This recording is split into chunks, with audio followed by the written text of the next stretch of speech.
Hey y'all, Miss Christian here from realacademy.us. You know, on this channel I always talk about personal finance and, just sharing some money tips and sharing what I'm learning on my journey of getting out of poverty. So, what I learned, I'm spilling it over to teach others, so this is a movement. So, and I just don't want to be on this movement alone. So life update. If you've seen the title of this video, is just how to be grateful when you are feeling discouraged. And that's what I've been kind of dealing with for the past like 2 weeks. If you guys have noticed, I haven't uploaded in 2 weeks. I don't know if you noticed that, but I usually upload every single day. And I haven't uploaded because I had got into a car accident. So my car was totaled. And I know you guys had seen, if you didn't see, I was making a video. I was giving someone money advice who was just leaving like a 6-year relationship or something like that, and it was with her child, and now I think she was gonna be homeless, or it was one of those videos. And I had mentioned like, well, I have great insurance, car insurance, or something I was mentioning.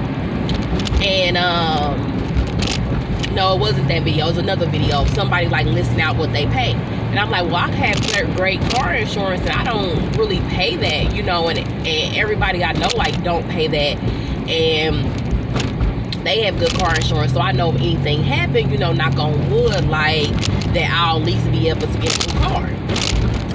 Okay, so I got into an accident, car total, called my insurance, and they're basically like, well, you don't have collision, even though you didn't get into a car accident with another person.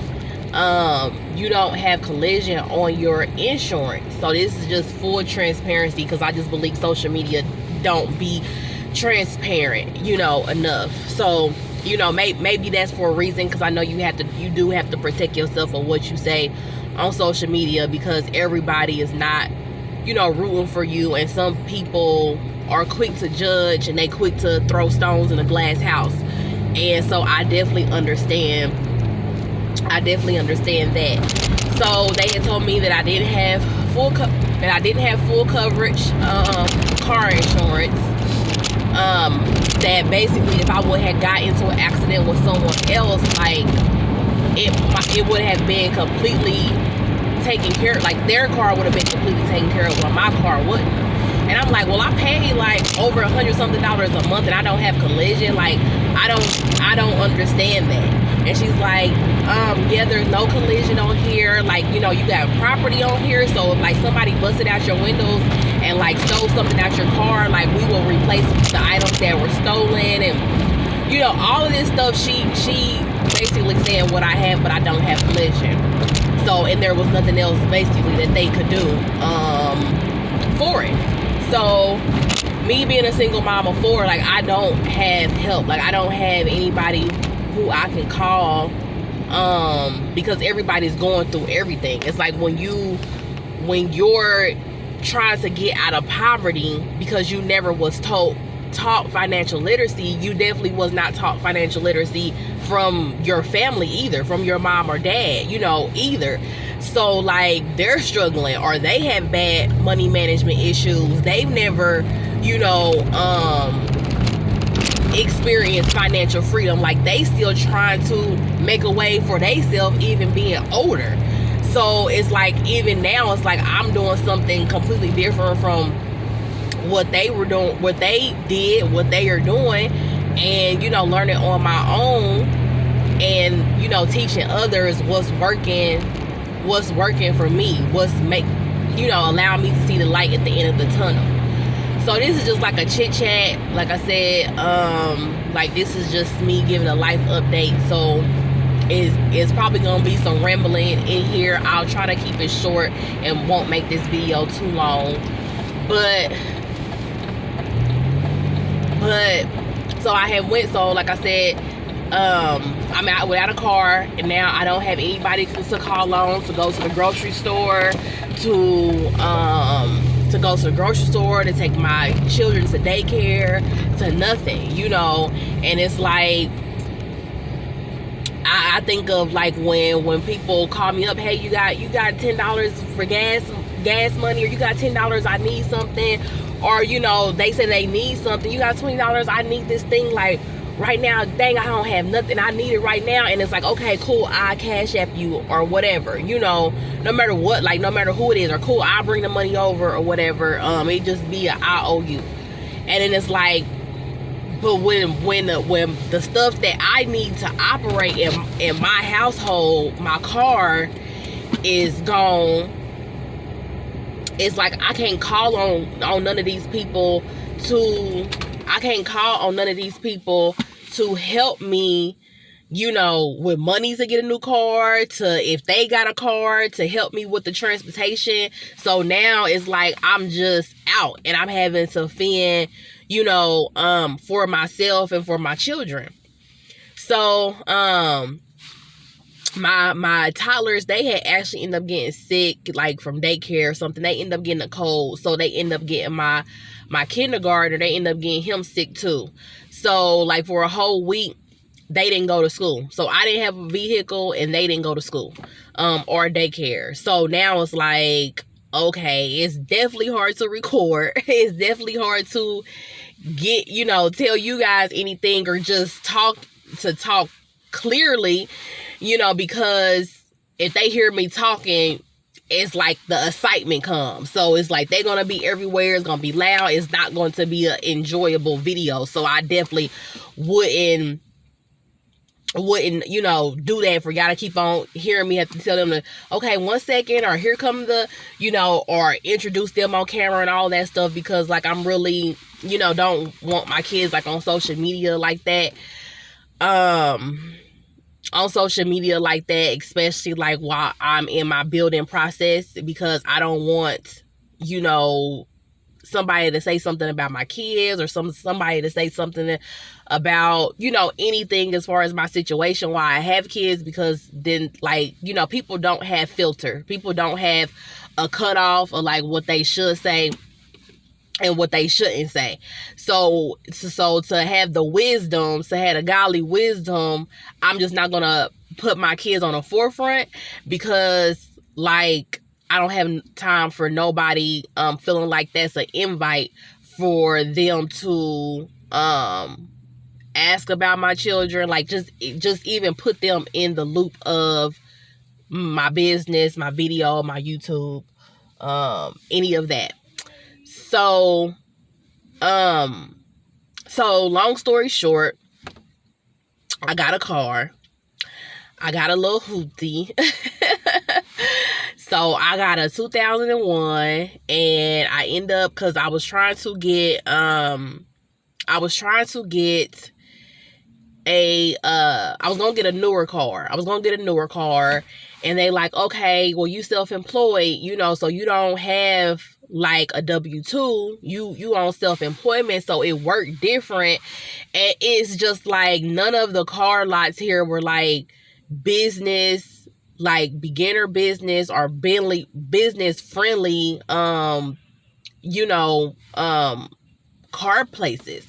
So like that situation was driving me crazy. And I'm like, it's just taking too long. Like now, if I need to go to the grocery store, like we're lifting and catching Ubers to go to a grocery store. So I'm constantly spending money. Like within that, we was without a car for 9 days.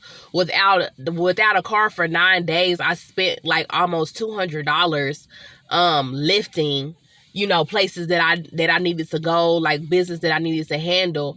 And it's like, you know, because I have nobody to call. So, you know, my son, he missed the bus. My oldest son, he missed the bus. Okay, I got to lift and go take him to school. Then I got to lift and go get him back from, you know, then I got to lift and go get him back from school because he missed the bus one day. And I'm like, how do you miss the bus at school? Like, you're at school. And they call me and say he missed the bus. And I'm just like, it's something, you know, when it rains, it pours. And I can't lie, like I was just feeling like, wow, you know, when it's like that feeling of you being on a treadmill and you going real fast, you sweating, but you on a treadmill. You're not actually like walking, so it's like you're moving, but you're not going nowhere. And so for like a second, like that's how I feel. Like I'm moving so fast, I'm learning so much, I'm, you know, implementing, and not just learning, I'm applying so much, and it feels like I'm having to work 20 times harder to really still be nowhere. To really still be nowhere, or to like I'm backtracking. So I end up having to, like I said, I end up having to get a cash car, and it's a 2001 because that's all I could afford, you know, in cash, to make sure that, you know, if anything else happened, and me and my children, like, we still have funds, because like I said, I don't have any help. So I can't be careless with my money. I can't spend every penny of what I have. I'm so into saving and different things like that.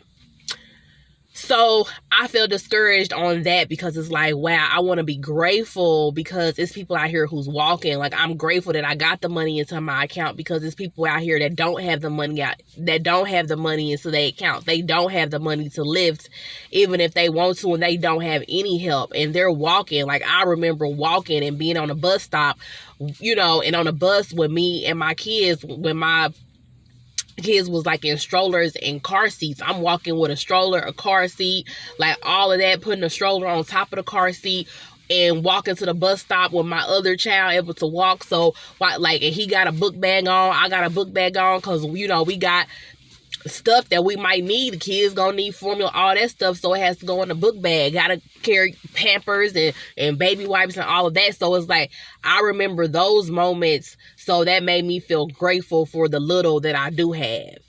But even with that gratefulness, it's like, but I want more, and I know that God is abundant, and then I shouldn't feel guilty for wanting more because of everything that I'm doing. Like, I shouldn't feel guilty for wanting more, being ambitious for more, and going after more.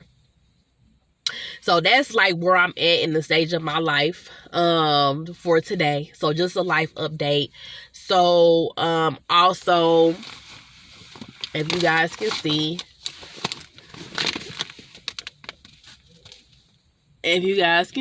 that right there, I am about to go. They sent a certification package for Section 8.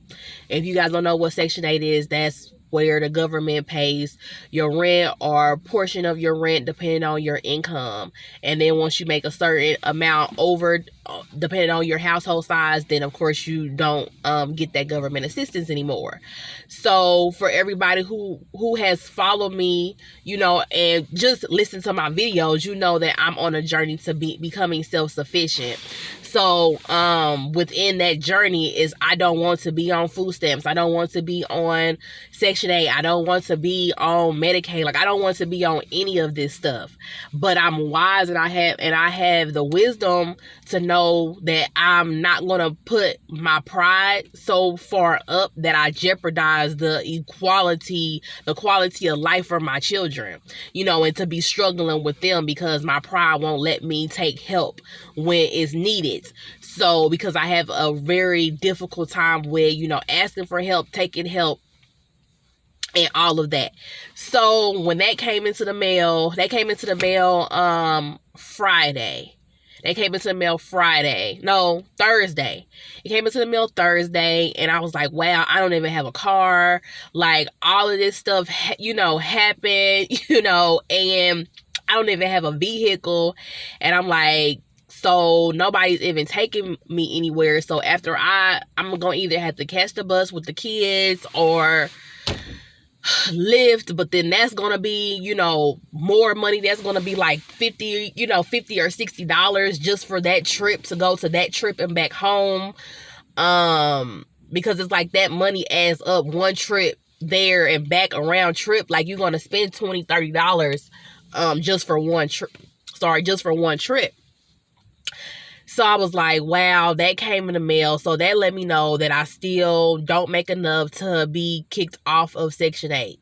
You know, and it's crazy because like nobody understands that. So if I say that to my mom or whatever, she's like, like, well, if I tell her, a new business venture, or that I'm about to go to school so I can get a higher paying job, I'm going back to college. I start back college in January, so I can get something under my belt, so I can get a job that sustains my household. When I say stuff like that, it's like her reply is to say, well, don't make too much because I don't want you to get kicked off of Section 8. Is that going to affect your Section 8? And it's like, I know she don't understand. She just don't want it to be where like I'm struggling. She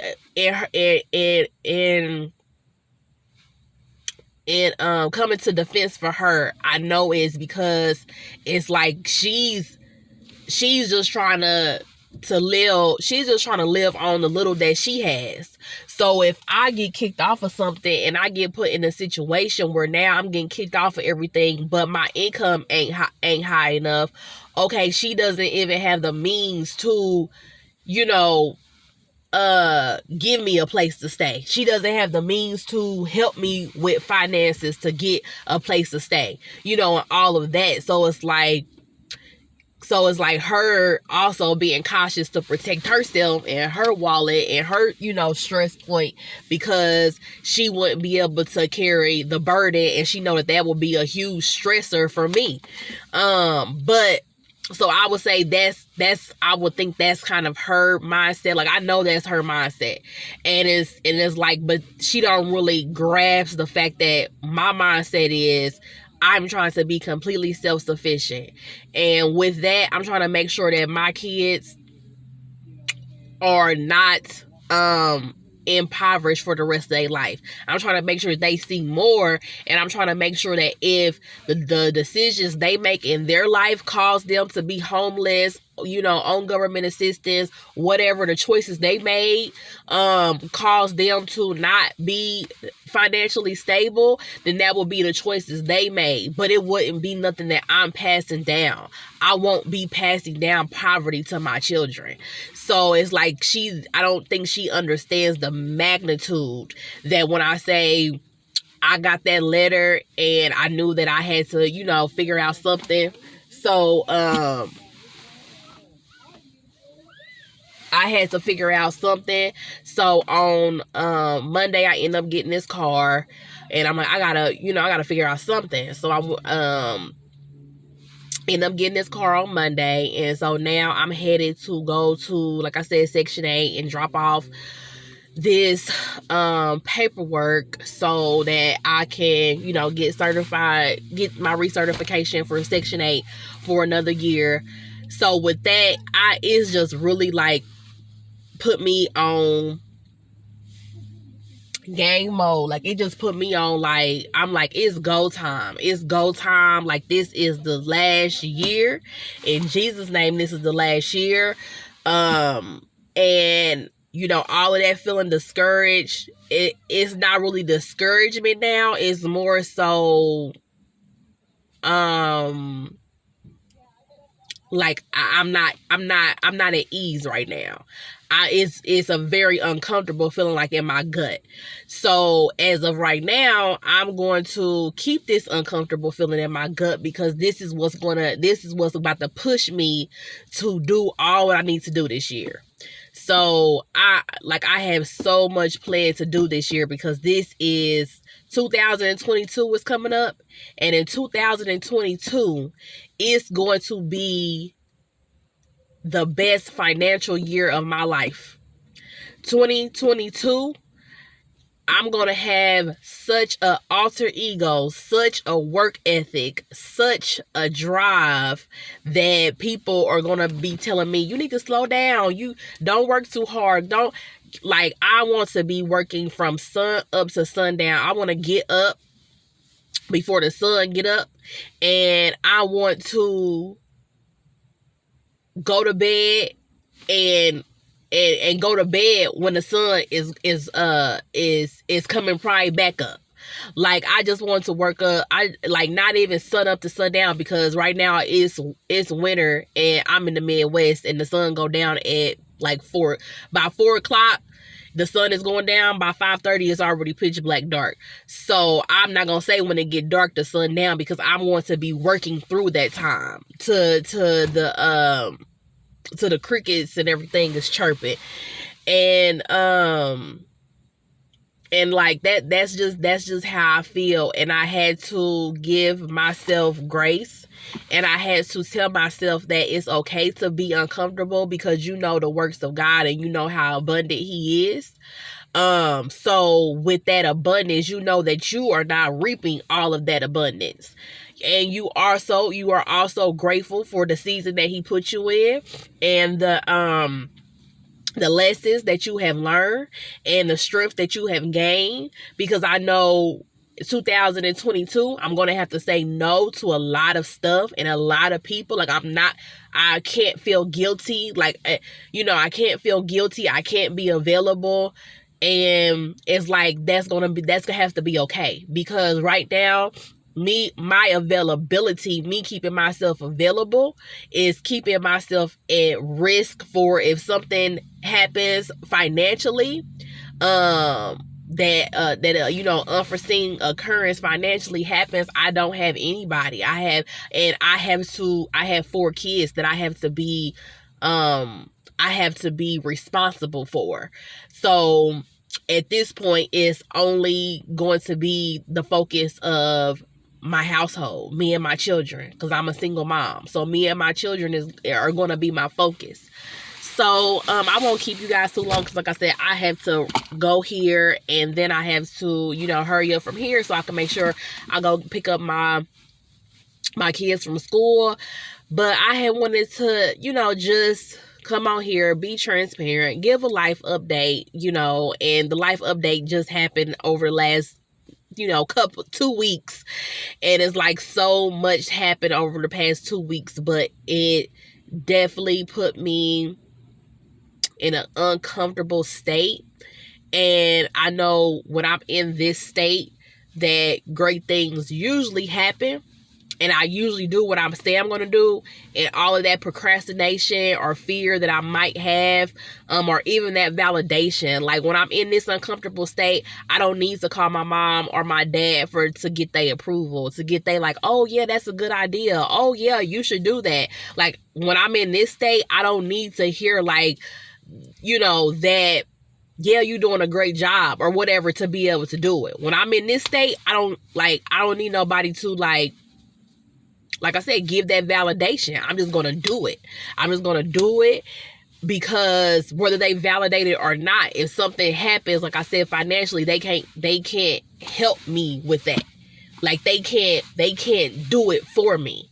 Even if they give, what they have, it's not going to be enough to put me where I need to be, having a household of 5, me and 4 children. So, yeah, I'm just going to get off of here, but I just wanted to tell y'all, like, that, this too shall pass, and to keep going. I don't know who this is for. I don't know if you in the same situation that I'm in right now, if you in the same, like, mind space that I'm in right now, because I know this is a select few people who feel like this. That's why I said this is a tight movement, because you're either going to have people who have never really experienced the full depth of government assistance, or they've never experienced the full depth of government assistance, or you have the people who are on government assistance who think that you are completely crazy for ever wanting to get off because it's free money. So to find that in the middle of like what I am, of experienced every government assistance there is to have, student loans, every government assistance there is to have, and saying that I want to get off of it, I'm doing everything to get off of it. And when I do get off of it, I am never, I know they say never, but I'm never going to get back on it unless it's like a drastic thing where everybody in the U.S. is on government assistance because the world has collapsed and you have no choice because nothing works. You can't use cash. You can't use anything. But even with that moment, I'm trying to trying to figure out how I can barter. Like, I want to start growing fruits and vegetables, because when money ain't a value, then and I could sell some, then we could trade some apples for you to build a barn or whatever. So we're gonna trade services at that point if I can't use money, just so that I won't have to be dependent on the little bit of handouts and chicken scratch to feed me and my children. So yeah, y'all put in the comment below, like, I want to make some more videos. You know, I don't know, like, what you guys really want to, like, know, or what you would like for me to talk on. Like, what you dealing with, what you might need advice on. Just let me know in the comment. And, like, are you part of this movement? Like, have you felt this way, or do you feel this way? Let me know.